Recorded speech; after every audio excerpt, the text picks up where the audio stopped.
Hey there! This section is all about the super popular MongoDB database system.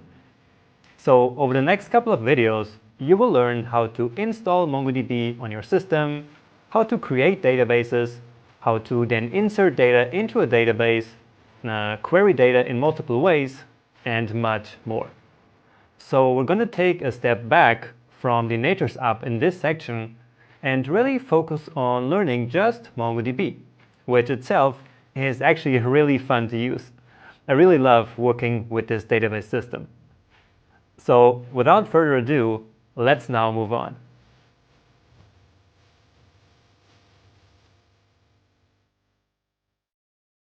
Just like in the previous sections, before we dive into a new technology, let's actually learn what it's all about.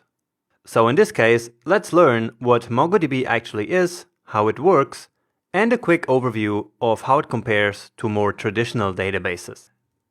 And let's begin with a simple overview. So MongoDB is obviously a database, and it's a so-called NoSQL database. Now, some people also say NoSQL, but I'm just going to keep saying NoSQL, all right? Now, the other type of database, which is sort of more traditional, is the relational database, which NoSQL is often compared to. Anyway, in Mongo, which we can also say instead of MongoDB, each database can contain one or more collections. So if you actually are coming from one of these more traditional relational database systems, you can think of a collection as a table of data. Then each collection can contain one or more data structures called documents. And again, in a relational database, a document would be a row in a table. So each document contains the data about one single entity, for example, one blog post, or one user, or one review, or anything else really. You get the point, right? Now, the collection is like the parent structure that contains all these entities. For example, a blog collection for all posts, a users collection, or a reviews collection. And you can also see here that the document has a data format that looks a lot like JSON, which will make our work a lot easier when we start dealing with these documents. And of course, we will talk a lot about this later, but for now on, let's learn about Mongo's main features. So, according to MongoDB's website, MongoDB is a document database with the scalability and flexibility that you want, and with the querying and indexing that you need. Now, that sounds a bit over the top, so let's try to understand what this actually means.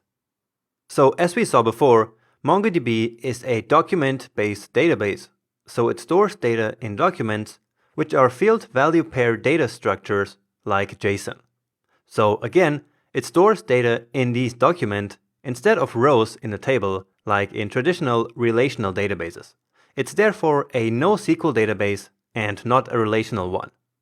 Also, MongoDB has built-in scalability, making it very easy to distribute data across multiple machines as your apps get more and more users and starts generating a ton of data. So whatever you do, MongoDB will make it very easy for you to grow.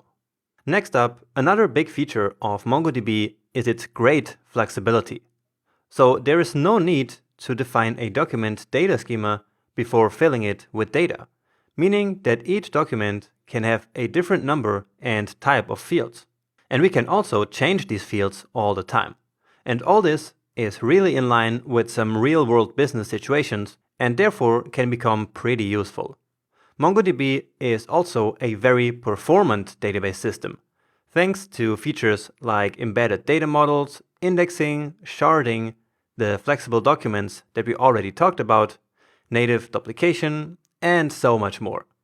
And you don't need to know all of this, of course, but it's sure nice to know that MongoDB is highly performant if we need it to be. Finally, I just wanted to add that MongoDB is a free and open source database published under the SSPL license. So, in summary, we can say that MongoDB is a great database system to build many types of modern, scalable, and flexible web applications. And in fact, Mongo is probably the most used database with Node.js, and so it's a perfect fit for us to use in this course. Okay, now let's talk a bit deeper about these documents. And returning to our blog post example from the beginning, this could be a very simple representation of a single post document, right? And now just for the sake of comparison, here is how that exact same data could look like as a row in a relational database like MySQL, or even in an Excel spreadsheet if you're more used to that. So as I mentioned a bit earlier, MongoDB uses a data format similar to JSON for data storage called bson. It looks basically the same as JSON, but it's typed, meaning that all values will have a data type such as string, boolean, date, integer, double, object, or more. We will learn all about this later in practice. So what this means is that all MongoDB documents will actually be typed, which is different from JSON. Alright? Now, just like JSON, these bson documents will also have fields, and data is stored in key value pairs. On the other hand, in a relational database, each field is called a column. So here again you can see how these databases arrange data in table structures, while our JSON data is so much more flexible. Take for example the tags field, where we actually have an array, so we have basically multiple values for one field, right? So MongoDB, space, and EV in this case. But in relational databases, that's not really allowed. We cannot have multiple values in one field. And so we would actually have to find workarounds for this, which would then involve more work and more overall complication. Now, another extremely important feature in MongoDB is the concept of embedded documents, which is, again, something not present in relational databases. So in our comments field here, we have an array which contains 3 objects, one for each document, and each of them could actually be its own document, right? So just imagine we had a comments collection which contained a bunch of comment documents. Each of them could actually look exactly like this, so with an author and with the comment text. But instead of doing that, we include these comments right into the blog post document. So in other words, we embed the comment documents right into the post document. So this process of embedding, or denormalizing as we can also call it, is basically to include, so to embed, some related data all into one single document. In this example, the comments are related to the post, and so they are included in the same document. And this makes the database more performant in some situations, because this way it can be easier to read all the data that we need all at once. And this is something that we're going to talk about a lot when learning about data modeling, but for now, I hope that this still makes sense to you. Now, the opposite of embedding or denormalizing is normalizing, and that's how the data is always modeled in relational databases. So in that case, it's not possible to embed data, and so the solution is to create a whole new table for the comments and then join the tables by referencing to the ID field of the comments table. Now, we're not going to use relational databases in this course, but I believe it's still important to know the differences if you want to become a good backend developer.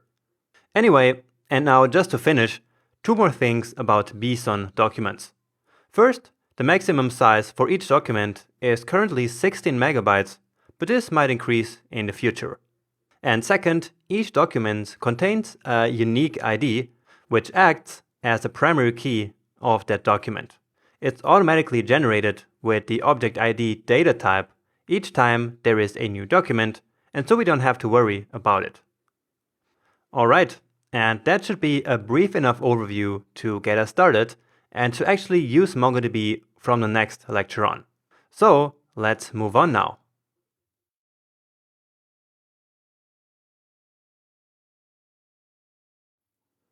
Welcome back. In this lecture, we will install MongoDB on macOS. Now, if you're a Windows user, then please mark this video as completed and move on right to the next one, because the installation process is actually quite different on Windows than it is on Mac. So fire up your browser and open mongodb.com, okay? Then move to Products and then over here, the MongoDB server. So open that one up, and so that takes us to the MongoDB download center. So the one that we want is the MongoDB community server, and then of course the current release, so not the more experimental 4.1.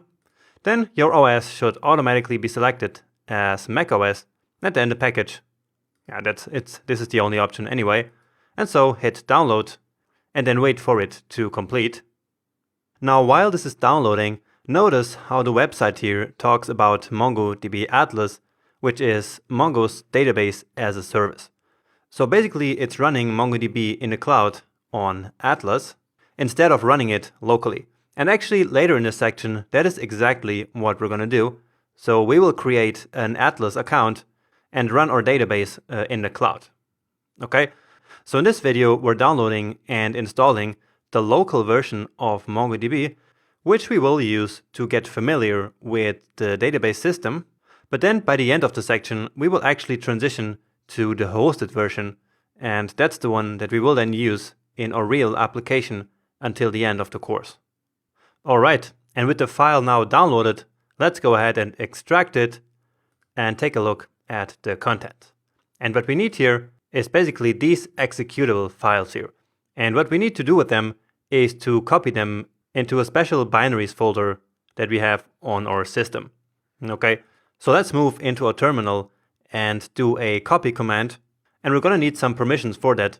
So I'm starting with sudo here, then cp for copy. And now I'm going to go ahead and drag all of these files in here so that I don't have to write the path to them out. Okay, so that's all of the files that we're going to copy, and we will copy them into a folder called /usr local/bin. Hit return on that, and just to make sure they're actually there, let's actually go there. So usr local/bin. Take a look at the files there, and indeed, here they are. So basically, these red files are the ones that we just copied there. So these are the executables. Now, since we're in this folder, you might actually see some other interesting stuff here. For example, this nodemon command here. That is the global nodemon package that we actually installed before. I mean, it's not really the package itself, but it is this what allows us to run the nodemon command globally.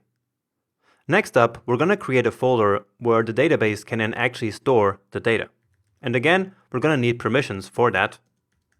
So mkdir to make the new directory, and then /data/db, hit return. And in my case, this folder actually already exists. And so I'm not able to create a new one, but in your case, I'm sure this worked just fine. Next up, we need to give some permissions in order for the database to be able to write in this folder. And so for that, again, we use sudo. Then this weird command here, chown or whatever, and r for recursive. Then id -n and /data/db. Alright, so this looks a bit like black magic here. But again, just follow this recipe in order to just make this work. Anyway, we should now be good to go and call MongoD. So let's try that out. So let's make this window a bit bigger. And so indeed, we now have the Mongo process running here. Okay, so it starts up here and then gives us all the stuff that we don't really need. And by the end, it tells us that it's waiting for connections on port 27017. Okay, so this here is basically like a Mongo server. Okay, so this means that MongoDB is now running in the background, but we need to now actually connect to it in order to create new databases and create new collections and all that good stuff. Okay, so in this terminal window, we will leave this process running. So basically this MongoDB server. And we then open another tab, or you can open another window. But I just use Command T to open another tab. And now we run the Mongo shell simply by writing Mongo. Alright, and so we are now connected to our MongoDB server that is running on localhost on the default port that I just mentioned before. So this one. Okay, so we're now connected to that, and so let's now write db here, which should return the test database, and it did.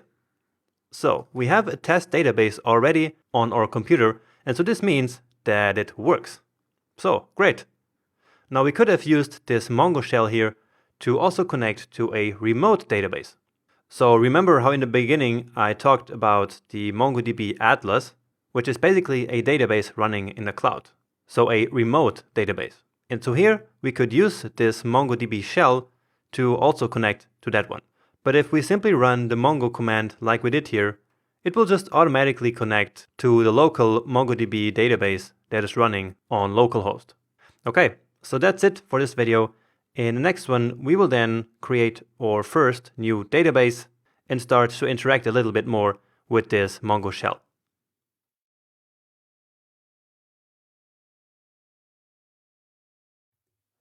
In this video, you're going to learn how to install MongoDB on a Windows computer. So if you're using a Mac, please just mark this video as completed.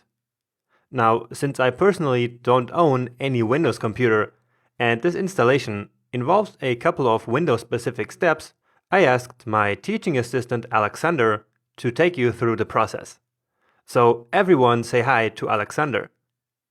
Hello guys, my name is Alexander, and in this lecture I will show you how to install MongoDB on your Windows machine. First you need to open your browser and go to the mongodb.com website. You can see the address right here. Then you need to click on Products and choose MongoDB Server, okay? Now click on this green download button and once again choose Server from here. Okay, now we want to install this MongoDB community server, and we have a couple of options here. So please choose the current release, which at this point of time is the 4.0.9, okay. As the operating system, please choose Windows, and I will just stick with this default MSI package, okay. So after setting this up, you can just hit this download button, or in case it doesn't work for you, just copy the link below and paste it in the address bar, okay? So now you should see this pop-up that will ask you if you want to save this file. Just click Save File, and it should start downloading, okay? So I will just stop this because I already have this file, okay? But after downloading it, you can just close the browser, open your file manager, go to Downloads, and you can see that the installer is already there. Alright, so double click on that, and now you should see this setup wizard, okay? Click Next, accept the license, and click to install this complete version, okay? And now it will ask you if you want to install MongoDB as a service, which basically means that Mongo server will run in the background. So you can check this, click Next. It will also ask you to install MongoDB Compass, which is the graphical user interface. So you can also check this and click Next. And now just click Install. And you may see some windows pop up that will ask you if you want to allow this app to be installed on your device, okay? So in that case, just click Yes. And now it should start the installation process. It will take about 5 to 10 minutes. So I'll be right back to you after the installation. Alright, now just let this Compass install. Okay, you can see the shortcut right here. And this is basically the Compass community window, okay? So you can close this, click this Finish button, and now we have two more things to do. First, we need to create a directory in which MongoDB will store our data. For this, please open your file manager once again and go to the disk where MongoDB was installed. So in my case, it's local disk C. Here, create a directory called data. So right click here, new, folder, and call this folder data, okay? Now inside this data folder, create another one called db. Alright, so this is the place where MongoDB will store our databases. Now let me quickly show you that MongoDB actually works. So I'm going to local disk C, program files, find MongoDB here, go to server 4.0, and we are interested in this bin directory, okay? So you can see there is a lot of files here, but basically we are interested in this MongoD file, which is Mongo server, and in this mongo.exe file, which is Mongo shell, okay? So let me just copy the path from here and open my console. And by the way, I'm using PowerShell, but you can also use the command prompt, okay? It doesn't matter in this case. So I'm using the cd command to go to this directory. You can also write this dir command to list all the files. And if you compare them, you can see that all these files are the same, okay? So we are in the same bin directory. And now let me just run this MongoD server. So mongod.exe, you can hit tab to autocomplete this. And I'm just hitting enter. And you can see that the server is starting, okay? So if you take a look at this line, you can see that it's waiting for connections on port 27017. So we've basically started a server, and now we need a shell to connect to the server to be able to manipulate our databases, okay? So we'll be able to create database, delete databases, add records, etc. Alright? I will just open another PowerShell window to demonstrate it to you. And just cd to the same bin directory, but now run this mongo.exe, okay? So this is the Mongo shell. And you can see that we've automatically connected to the same port, okay? And now I will just run the db command, and I should get the test database in return, okay? And that's right. So now you see that everything works, okay? In this PowerShell we are running the server. In this PowerShell window we've connected to this server, okay? And now we can just close this process using Ctrl+C. I will also close this server, okay? And there is actually one more thing to do. So what if I would like to run this Mongo server from another directory? Okay, let me just show it to you. I will open another PowerShell window, and now you can see that I'm currently in my user directory, so I'm in C users Alexander, and I want to open MongoDB server from here. Let me just write this command, so mongod.exe, and there is an error, okay? So it says the term mongod.exe is not recognized as the name of commandlet, function, script file, or operable program. So basically Windows don't know where to look for this mongod.exe file, okay? So it thinks this file should be in my user directory, but of course this file doesn't exist here because it comes from MongoDB bin directory. So we need to find a way to tell Windows to look for this file in that bin directory, okay? And we can actually do this using system variables. So let's close this Windows for now, and I will open settings,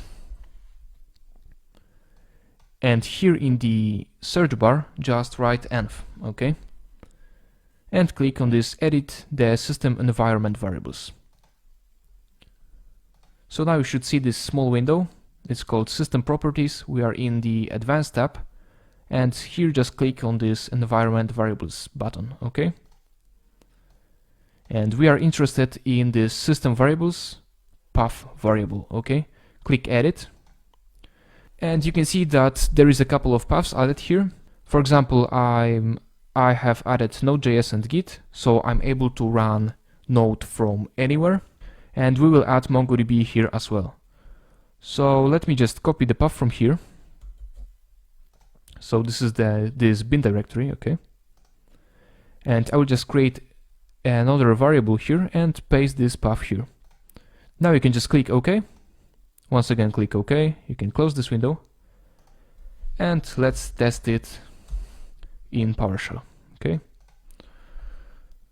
So you can see that I'm currently in my user directory, and I will run mongod.exe once again.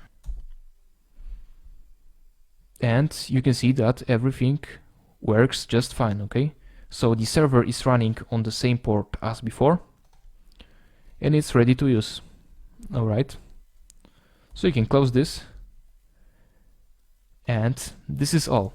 So we've installed MongoDB and MongoDB Compass on our Windows computer. We've created a directory called data to store our databases. And we've also added MongoDB to the path, so we are able to run MongoDB commands from anywhere in our system.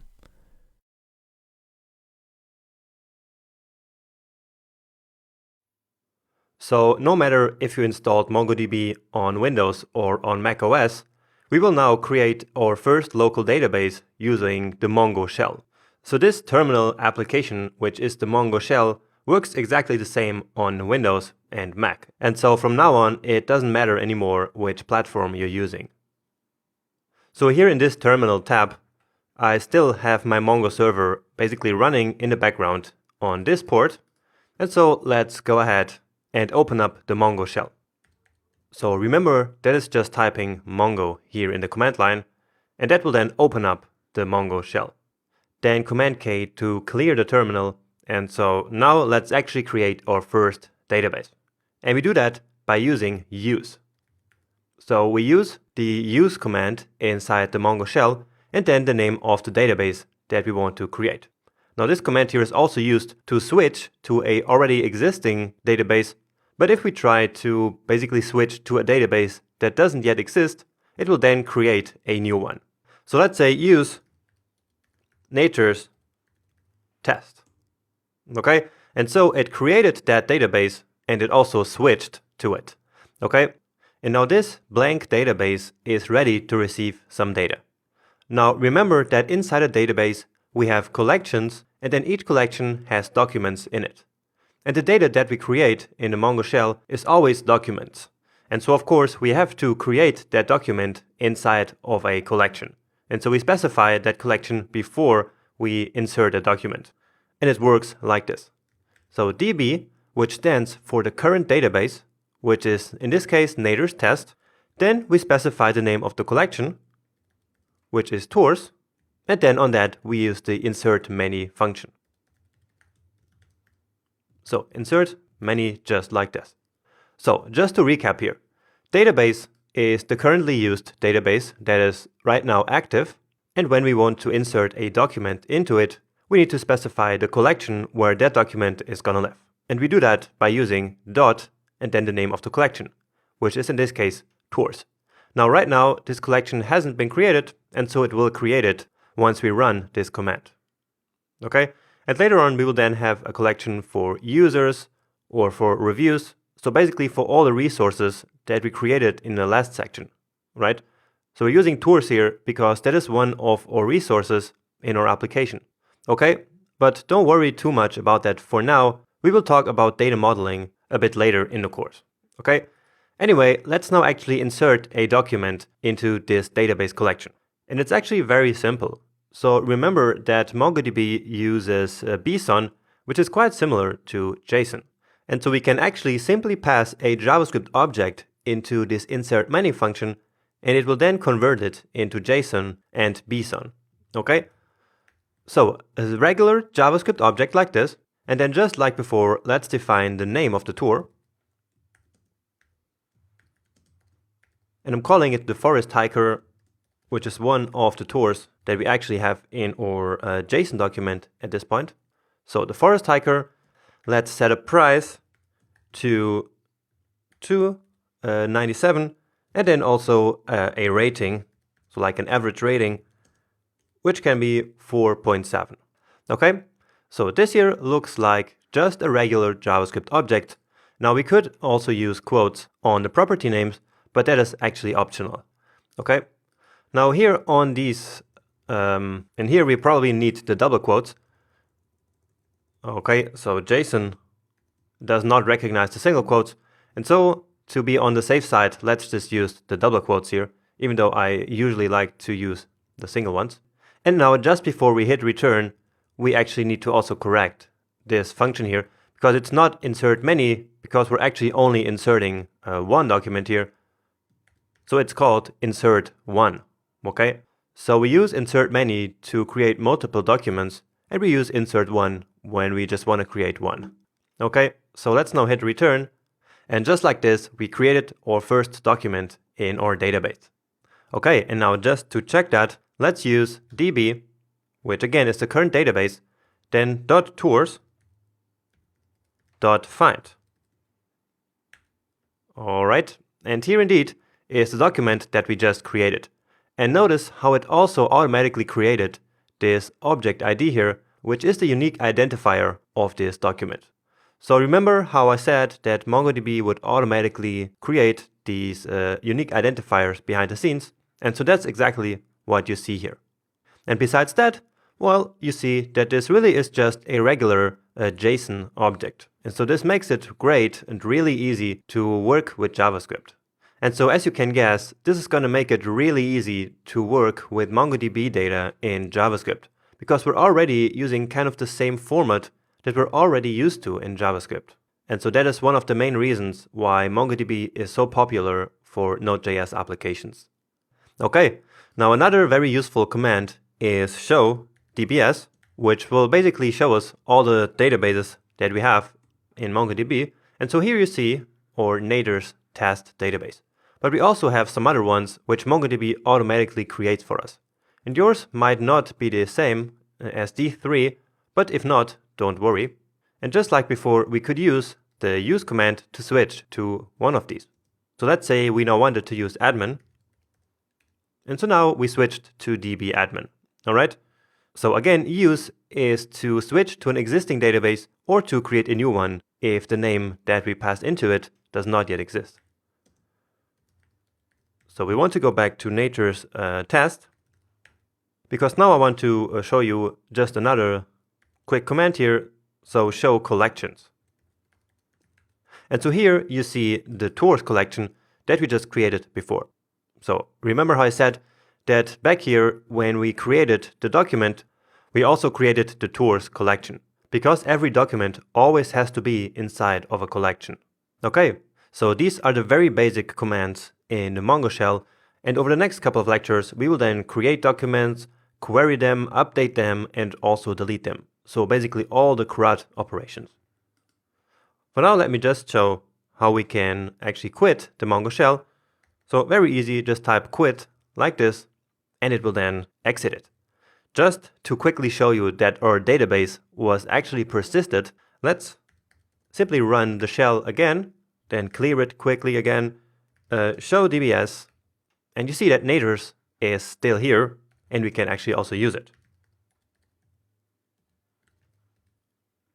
Okay, so everything is still there, meaning that we're now ready to move on to the next video.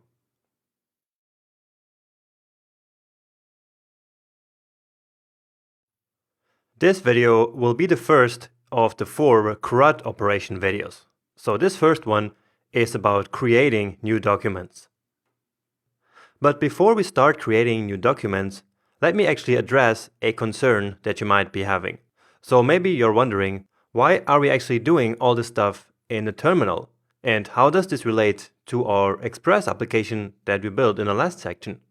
Well, the answer for that is that right now I want you to learn the absolute fundamentals of MongoDB without the context of any application. So really completely outside of Node.js.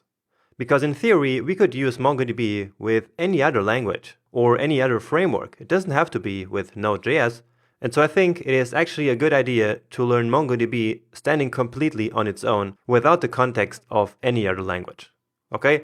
Later on, we will of course connect a MongoDB database with our application so that in the next section we can then actually start working with databases inside of our Express application.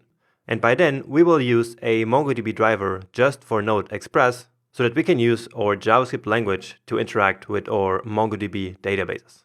Alright, but for now, let's just learn MongoDB without any of that. Alright, so in the last lecture, we created a new database, a new collection inside called tours, and then one new document in there, right? Remember that? And to do that, we used insert1. Remember that? But now let's actually create two documents at the same time. So that works like this: db, which is again the current database, then .tours, which is the collection where we want to add our new documents, and then insert many. Okay, and insert many is going to accept an array of multiple objects. So an array, and then close it. So an empty object, and let me actually put the second empty object here also already. And so all we need to do is to fill up these objects. So name, this one is called the C Explorer. It has a price of 497 and a rating of 4.8. And then the next object, let's give it a name of the Snow Adventurer, which is one of the other 9 tours that we have. Then the price is a bit more expensive, 997, and the rating is 4.9. And actually, let's add another field here. So remember from the intro lecture how I said that MongoDB documents are very flexible, and so they do not all have to have the same structure, okay? So we can have different fields in different documents. And so let's add the difficulty here and set this one to easy. Okay, so that's it. Let's hit return here. And so we inserted 2 new documents, and here we see the IDs that they got. So these 2 auto-generated unique identifiers for each of them. Okay, now just to make sure, remember, make db, then tours dot find, and here indeed we now have our 3 tours. So that's the one we created in the last lecture, and then the 2 that we just created. Okay, so that's actually it for this lecture. Just to recap, we used the insert many function to pass in an array of 2 objects or 2 documents that we wanted to create. Okay, so that's all I had for this one. In the next one, we will then learn how to do some advanced queries to search for data in our database. So that's an exciting one, so let's move on immediately.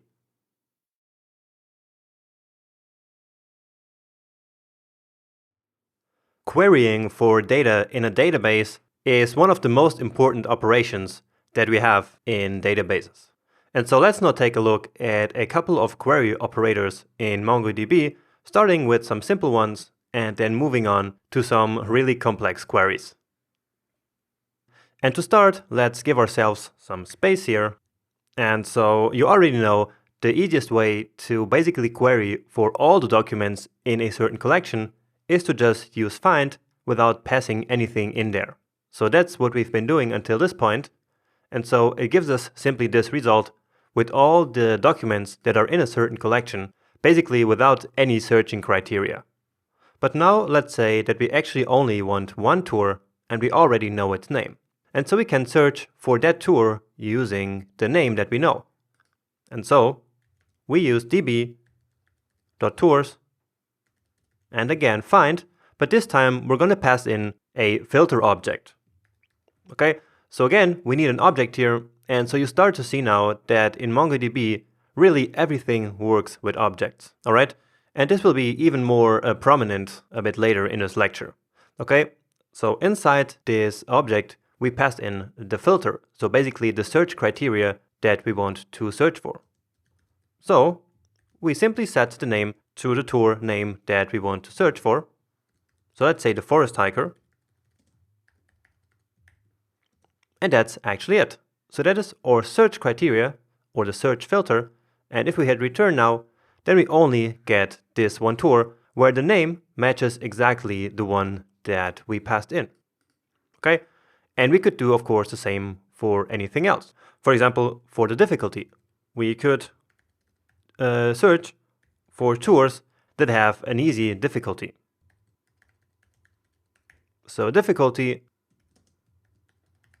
and easy, close the object, close the function. And so we get all the tours where the difficulty is easy. Now right now that is only one tour, but if we had multiple tours with difficulty set to easy, then of course it would return all of these documents. Okay, so that is the easiest way that we can search for documents. Now let's take it to the next level by using some special query operators. Okay, and what I want to do is to search for tours which have a price below 500. Okay, and the way it works is like this.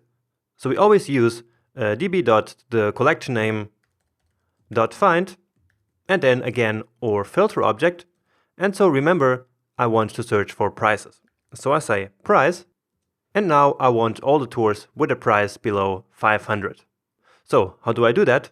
Well, I need to use the less than operator. And it works like this. We need to define yet a new object where we set the LTE property basically to 500, then close that object, and then close that first price object, and then close the function. Okay, so that looks very weird, I know, but this is how we use query operators in MongoDB.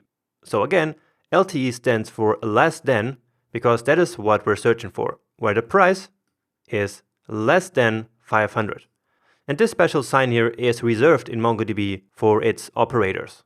So whenever you see this $sign here in MongoDB, you know that it's a Mongo operator. Okay? So the weirdest part here is probably that we have to do it inside a new object. But if you think about it, it's actually really the only way to specify that the price should not simply be 500, but something else. So we have to set the price to something else than 500. And the best way really is to just use another object in there. So that's exactly how MongoDB then works. Okay? So let's try this out now, hit return, and indeed we get our two documents where the price property is below 500. Okay, great. Next up, let's actually search for two search criteria at the same time.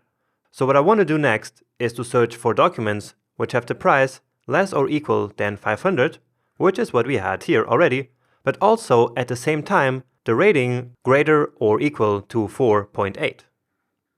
Right? And so that should then give us only this tour here, right? So only this one, because this is the only one which has the price below 500 and the rating equal or greater to 4.8, right? So it's 4.8, and so that one is the one that should match our query. So let's clear it to take away some of the confusion. Now I want this result here so that we can compare it with the next result, and so let's now write out the query that I just described. So find, and again this one here is going to be just the same.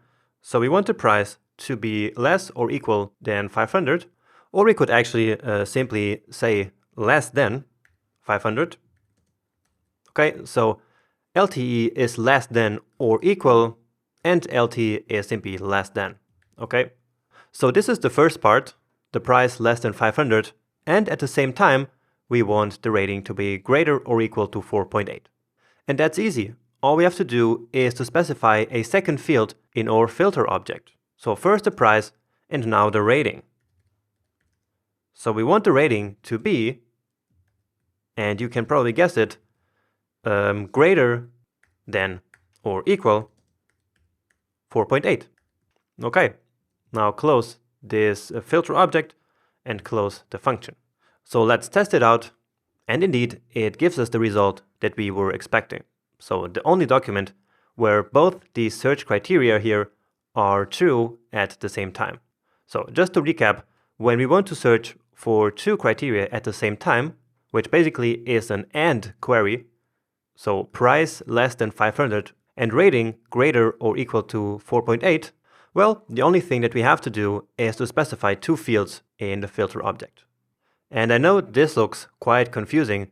I felt exactly the same when I was learning this stuff, okay? But I hope that you can still follow me, alright?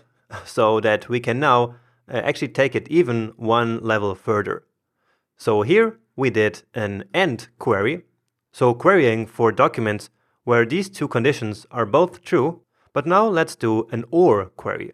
So basically searching for all the documents where either this part here is true or this part is true. Okay, so db tours.find, and let's close it here already because this is going to be an even more confusing one. And all right, so we want to do an OR query, and the way it works with MongoDB operators is like this. We say OR, and then here we specify an array. All right, and in this array we will then put the two conditions where we want one of them to be true. Okay, so again, I know this looks confusing, but let's write it out now, and I will then explain it again when we're ready doing that. Okay, so the first condition is the price should be less than 500. So basically the same as before. Okay, so that is the first object. So all of this, so the first condition, basically the first filter, and then the second one. So the rating should be, just like before, greater or equal than 4.8. 0.8, close this one, and close this one. And so that's actually already it. So again, to recap here, we start with the OR operator. And the OR operator accepts an array of conditions. So that's why we then create this array here. And this array will then contain one object for each of our filters, basically. Okay, so we want either this one to be true or this one. All right, so let's try to see what our results are going to be. And so actually we get all of the three tours. And so let's analyze why that is. So the first one has a price less than 500, right? And so that's why it got included here. It doesn't have the rating greater or equal to 4.8, so it's just 4.7. But since we're doing an OR query here, only one of the conditions needs to be true, right? And so that's why this document here got selected and is included in our output. Next up, this one also has the price less or equal than 500, and also at the same time it has the rating greater or equal than 4.8. And so it got included actually for both of them being true. Okay, then the last one does not have the price less than 500, but it does have the rating greater or equal to 4.8. Okay, and so again, one of the two conditions is true, and since we're doing an OR query, this tour also got included. Okay, so let's clear this, and only one more, which is going to be kind of the same. I'm simply going to change from less than to greater than. Okay, and what I want you to do now is to guess the output of this one based on the previous result. So can you guess what the result will be? So let's take a look. And so now indeed we no longer have all three tours, but only the second and the third one. Because remember, the first tour had the price less than 500 and also the rating less than 4.8. And so none of the conditions were applying, and so it's no longer included.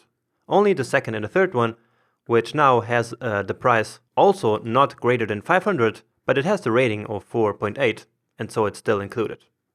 And the last one, of course, has everything true, and so of course it's also here.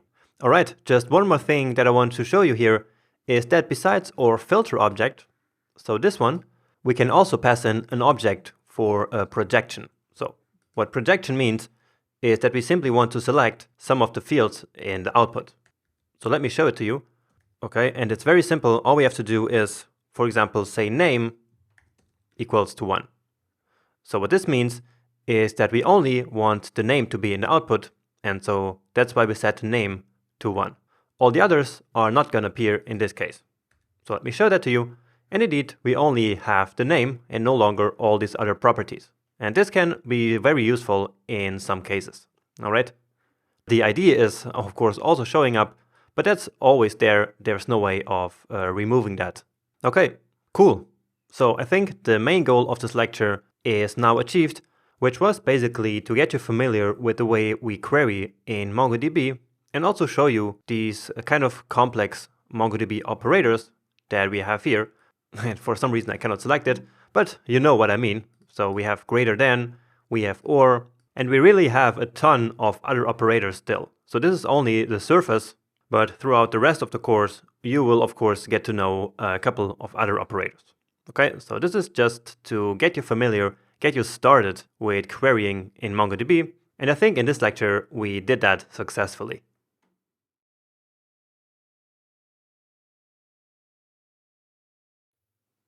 Welcome back. I hope you're having fun so far in this section. I know that I am, and so let's now keep it moving and learn how to update documents with MongoDB. So back in our Mongo shell, let's now use db.tours.update1. Okay, so that's similar to insert1 that we used to create a new document. And remember how we also had insert many, and so we also have update many. Now, how does update many work? Well, first we need to select which documents we actually want to update, and second, we need to pass in the data that should be updated. So the first argument is basically a filter object, just like we learned in the last lecture. So we basically need to query for the documents that we want to update. And let's start with that, starting in a very simple way. So I'm just gonna select, based on the name, the Snow Adventurer. Okay, so that is my very simple filter object, so specifying the tour that I want to update. And now the second object that I need to specify is what I actually want to update. So another object here, and then we close the function. And so in here, we need to use the set operator. So again, this works using operators, just like in these complex queries that we saw in the last video. So set, and then we need to create yet another object. And finally, in this one, we can specify the property that we want to update and the value we want to set it to. So in this case, what we want to do is to set the price to 597. All right, so this one was 497, and so we're now basically increasing it to 597. All right, so let's hit return, and this then updated our tour. Now, if this query here would have matched multiple documents, so I can select it for some reason, but you can see it. So if this query that we did here would have selected multiple documents, then only the first one would have been updated because we were using update many. And so if we already know beforehand that our query is gonna match multiple documents, then we should use update many and not update one. Okay? Now just to show you that it actually worked, let's take a look at all the documents. So db tours.find, and indeed we have the Snow Adventurer here with the new price. Great, so we updated a property that already existed, so the price was already there, and we simply set it to a new value, but we can also create new properties and set these to new values, of course. And it actually works in the same way, but let me show it to you anyway. And what I want to do here is to find premium tours and give them a premium field set to true. So what are our premium tours? Well, let's first do a find. So just to specify that query, and actually we already did that before. So the tours that I want should have a price greater than 500 and a rating greater or equal to 4.8. So these are the really our premium tours basically. So really the ones that are most expensive and most well rated. So to create this query, it's actually quite simple. And again, because we actually already did it before. Now what I want you to do here is to pause the video, and even if you remember it, type out this query on your own. And if you don't remember it, well, then that's even better. Then you can practice what you just learned in the last video. All right? So please pause the video here and try to come up with this query on your own. So again, we want the price to be greater than 500 and the rating greater or equal to 4.8.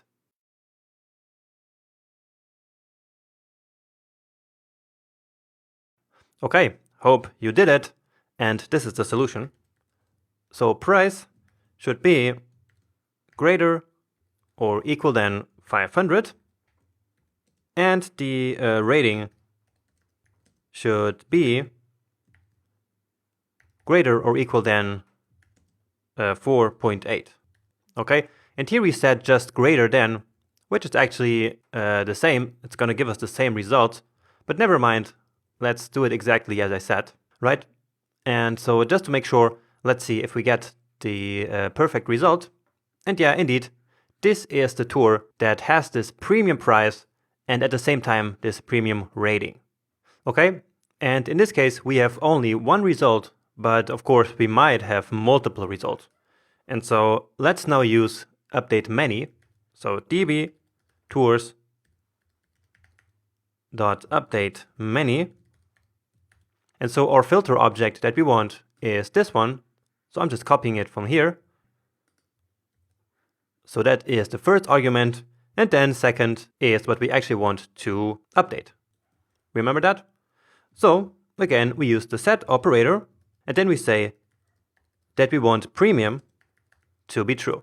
Okay? And so this time we actually create a new field here and we set it to true. Okay? Give that one a save. And actually we were missing some closing brace. And so we cannot really go back. So let me try to add it here. But yeah, that doesn't really work. But anyway, it doesn't matter. We can just go back to the last command and then correct it. So this is the brace that we were missing. Then close it, and here we go. So db.tours.find just to check it now. And so yeah, here we have the last one, which now has premium set to true. And again, this was the only document that matched our query, and so it's the only one that got this new premium property here. But if there were multiple documents matching that query, well, then all of them would have gotten this premium true. Okay, so that's why we used update many.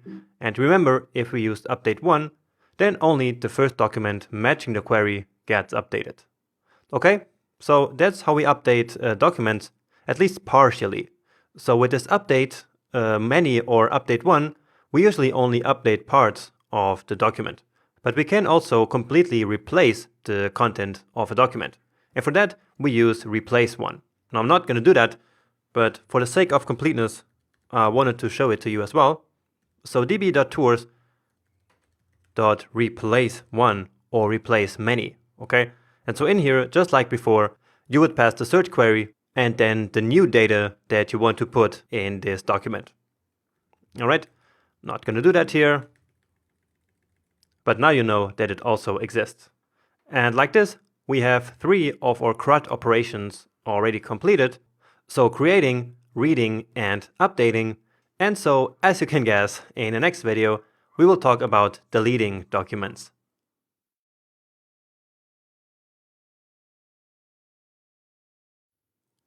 Finally, let's learn how to delete documents in MongoDB. So just like before, we have delete one to delete one single document, and we have delete many, well, to delete multiple documents at the same time. All right? And just like before, delete one will only work for the first document matching your query, and delete many will of course work for all the documents matching your query.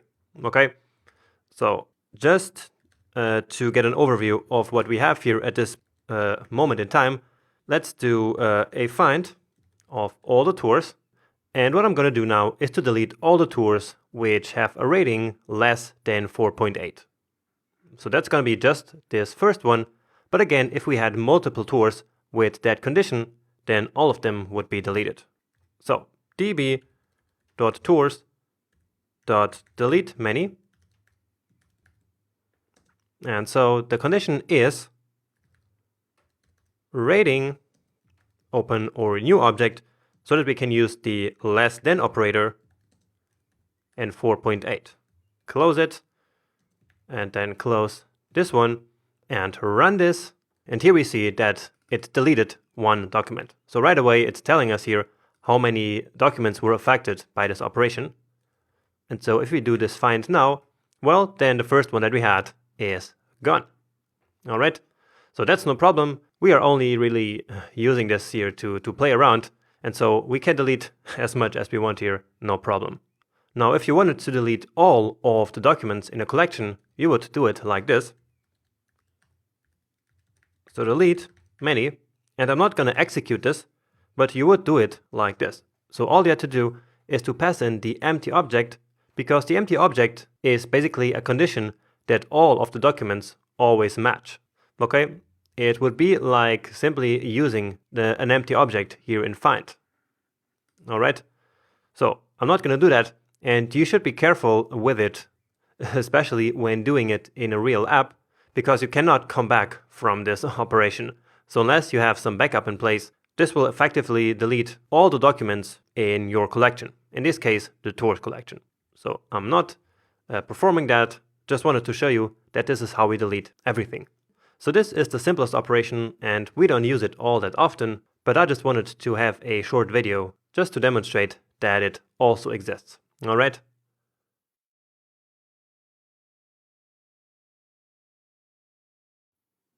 Now, instead of using the terminal to work with MongoDB, we can also use an app with a graphical user interface that MongoDB provides us, which is called Compass.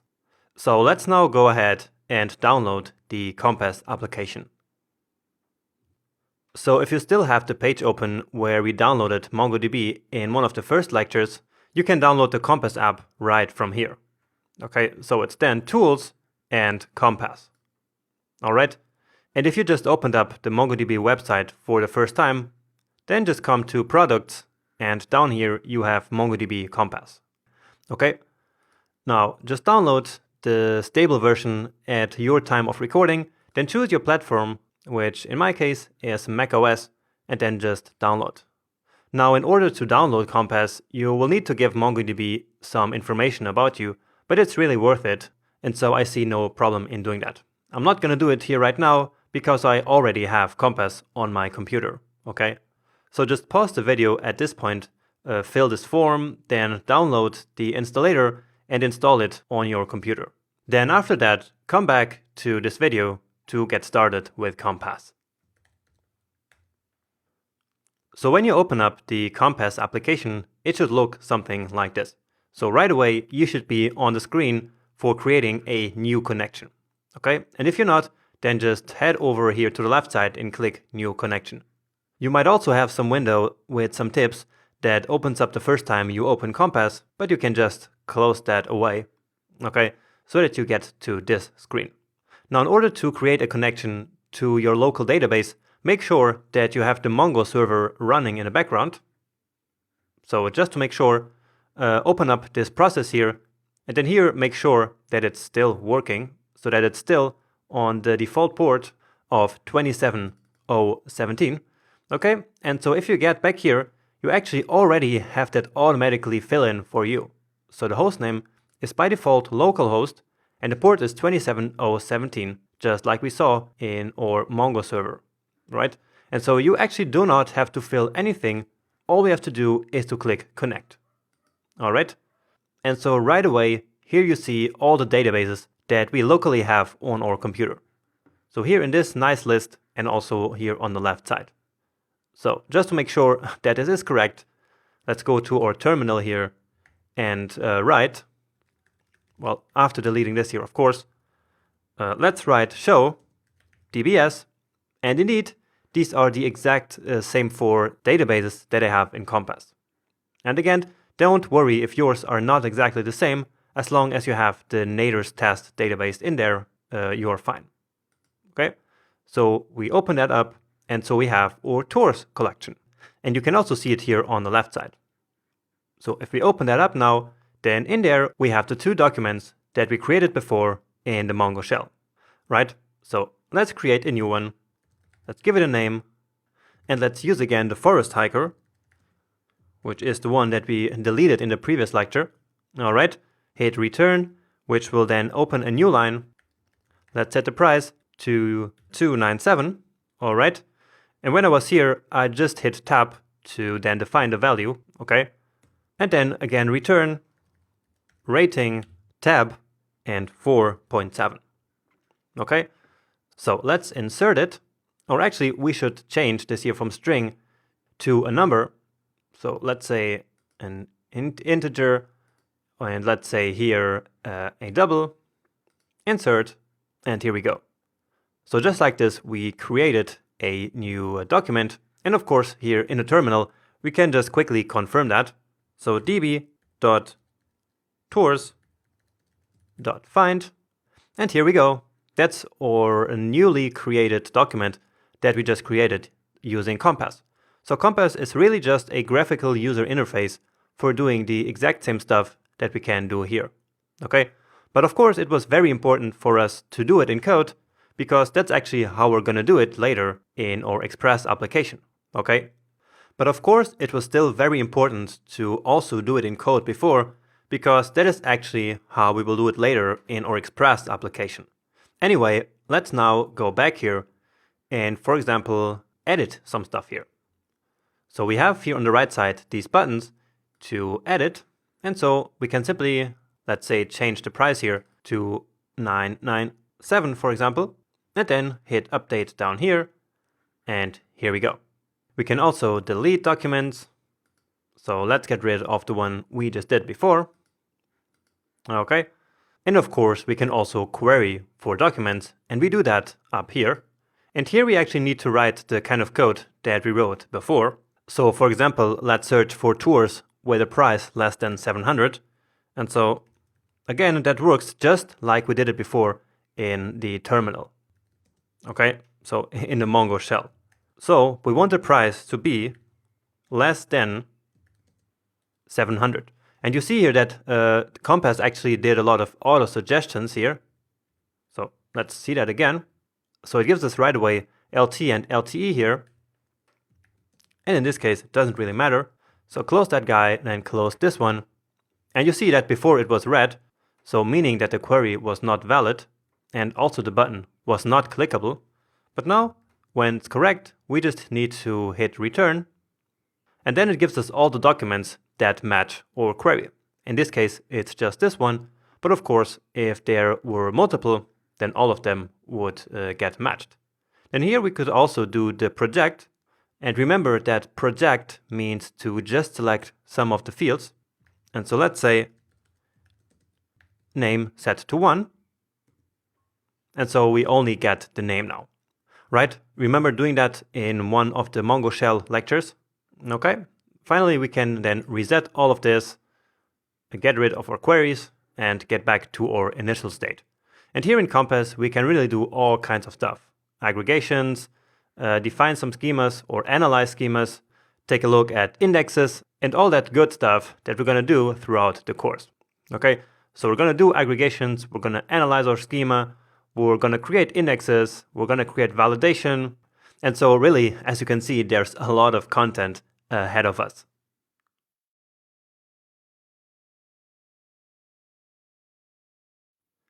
Hey there! Let's now create a remote database hosted on MongoDB Atlas. So for developing our project, we will actually not use a local database on our computer like we've been doing in the section until this point. So instead, we're going to use a remote database hosted on a service called Atlas, which is actually owned by the same company that develops MongoDB. And again, on the MongoDB website, let's move over to Products, and then here you have MongoDB Atlas. So Atlas is a so-called database as a service provider, which takes all the pain of managing and scaling databases away from us. So that already is a huge advantage for us, but it's also extremely useful to always have our data basically in the cloud, because this way we can develop our application from everywhere. And even more importantly, we don't have to export data from the local database and then upload it to a hosted database once we are ready to deploy our application. So instead, we simply use this hosted database right from the beginning instead of even messing with local databases in the first place. Alright? Now, of course, if you're one of the students who doesn't have access to the internet, then you just have to keep using a local database, just as we learned until this lecture. So that's no problem at all. I will of course teach you how to connect our application later with both a database hosted on Atlas and also a local database. All right. Anyway, let's now go ahead and start your free account. Okay, so just start free, and then down here you should create your account. Of course, I already have my account, so I'm not gonna do that. So please just pause the video here at this point, and once you're ready, just come back here to setup or first remote database. All right, so when you log in into Atlas, it should look something like this. So I'm not sure how it looks the first time when you log in, but at some place you will be able to create a new project. So in this case, I have here the button, or you can also come here to the left side and then down here, create a new project. Now I already have 2 Natures projects here, simply because I had to build, of course, this application before creating the course. And so let's now create yet another one. So let me call this one Natures app, okay? But you can call yours just Natures, so just like this. Or if you want to have the same name, then just go ahead and call it Natures app as well. Okay, so create a new project. You should then give yourself the project owner permission, which should by default be enabled already, and then just create the project, wait a little bit until it's ready, and here we go. So we have our project created. Now it's time to build a cluster. And a cluster is basically like an instance of our database. Okay, so now it's time to configure the cluster. I'm simply using the default settings here because that is going to allow me to create a free cluster. Okay, so that's what I want to do for this application. So all of this is fine by me. So this M0 here stands for the free cluster, which is going to give us 512 megabytes of storage and a maximum of 100 simultaneous connections. Okay, if you want more, then of course you can start paying for this, but in this case, of course, that's not what we want. So we want to just build everything for free for now. Now it's asking me for this stupid CAPTCHA here. So our cluster is now being created, which usually takes some time. And so I'm just gonna come back to this once this is actually ready. And it's done. So this is how your project and your brand new cluster should look like at this point. Okay, and so this step is ready. Now you have a blank, empty database ready to connect to your own development computer. And so that is exactly what we're gonna do in the next video.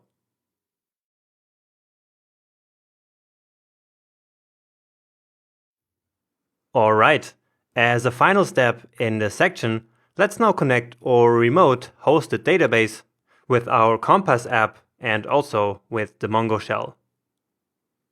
So back here in the Atlas app, let's open up the Connect Assistant by clicking this button here.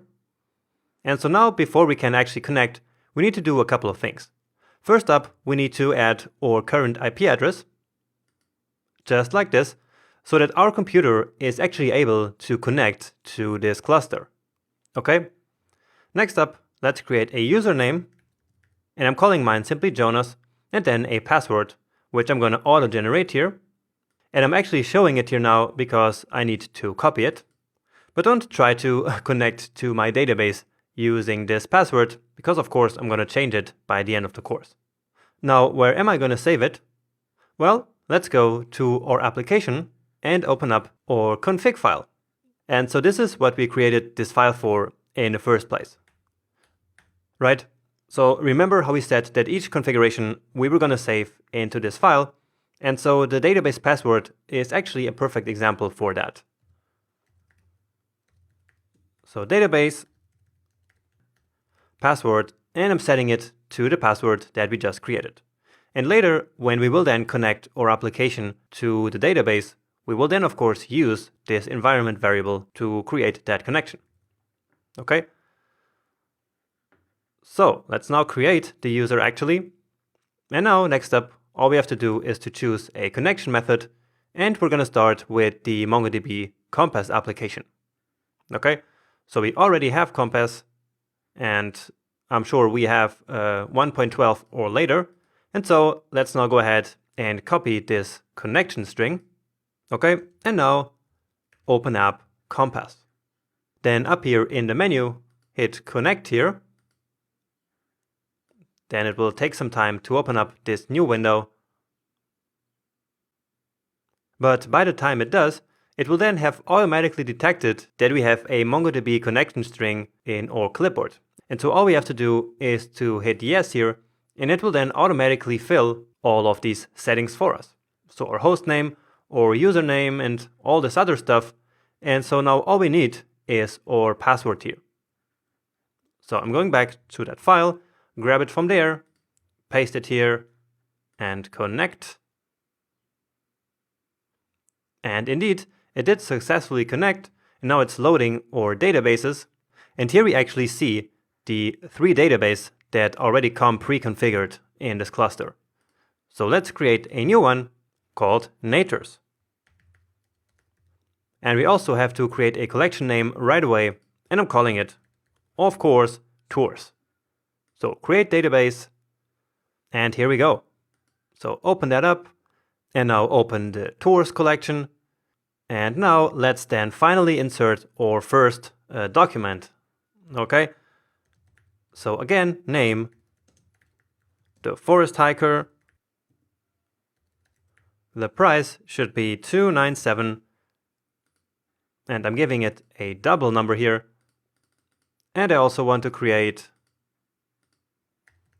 the rating 4.7 and also as a double.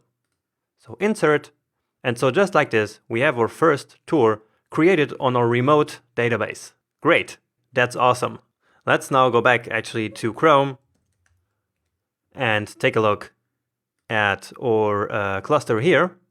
So when I open up this cluster by clicking here, then it's going to load our collections up here. And so give it a second. And so now we actually have our database name, our collection name, and the tour that we just created in Compass. And that's awesome. So it means that our connection is really working. Now another thing that we can and should do is to allow access from everywhere to this cluster. So remember how right in the beginning of this video we whitelisted our IP in order to grant access to our current computer to this cluster. But if you happen to switch computers during development, you might need to whitelist the IP of that computer as well, because otherwise you might not be able to connect.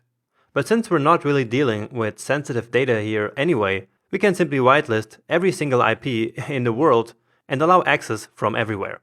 Now of course we will always still need our username and our password, but this way we don't need to keep adding our computers to whitelist. We will simply whitelist all IPs that exist. Okay, so click over here on access, or actually it's not here. So let's open up this cluster again. And here I think it's on security and IP whitelist. And now here on the right side, click on add IP address. And now I want to allow access from anywhere. Confirm, and that's it. Okay, and now just as a last step, let's also connect our Mongo shell to this cluster. So let's go back to clusters here, open up again the connect assistant, and then connect with Mongo shell. Now we already have it installed here, and so now all we need to do is to copy this connection string. So copy it, open up the terminal, and here we actually still have the Mongo shell running. So let's quit that very quick, because remember this is still connected to our locally running Mongo server. But now we no longer want that, we want to connect to our hosted database. And so let's copy our string here, hit return, and it will now probably ask us for our password, and indeed it does, and that is in VS Code, which I have just here. So copy it, back to the terminal, paste it, hit return, and I think it's doing something here. And it looks like it worked. So show dbs, remember, just to show all the database, and indeed here we have Natures. So great, we are connected. So let's say use Natures, and so we switched to db Natures, and now db.tours.find, And here we have the document that we just created before using Compass. Perfect. So now everything is really interconnected. We have the Mongo shell and we have also Compass both connected to our remote database hosted on Atlas. And so like this, we are actually ready to move on to the next section, connect our database with our Express application, and then finally start working with the database in our application. So great job making it until this point, and I hope to see you soon.